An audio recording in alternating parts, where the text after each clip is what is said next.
Now, housing affordability continues to be a major challenge in the Madison area, and in 2025, funding changes could cause more hurdles. Our Maddie Heimsch explains.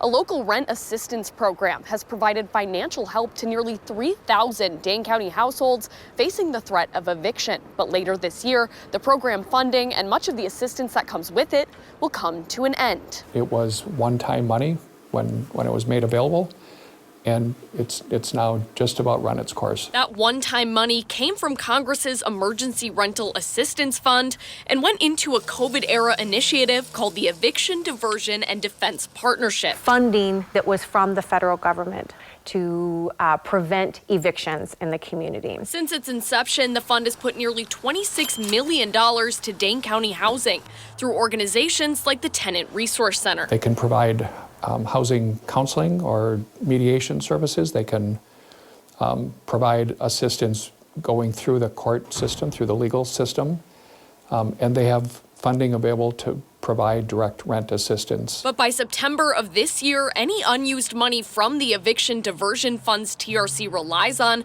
must be returned to the federal government. Then we go back to the world that we knew before COVID and before this tremendous amount of federal resources came our way. We are very worried about what this is going to mean for those individuals and those families, but it has an impact on schools and jobs and on our entire community. Tenant Resource Center Executive Director Hannah Renfro says housing uncertainty has only continued to grow. There are a lot of evictions and a lot of families who are facing an eviction or always on the brink of potentially facing an eviction every month. The TRC has secured some alternate funding through a grant from the U.S. Department of Housing and Urban Development. But it will be a fraction of what we have had before. The funding coming to an end is not related to changes at the federal level. The funds were always set to expire in 2025. Reporting in Madison, I'm Maddie Heimsch,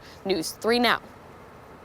Thank you, Maddie. And if you're experiencing housing insecurity, the Tenant Resource Center still encourages you to reach out for help. We have all of their information on channel3000.com.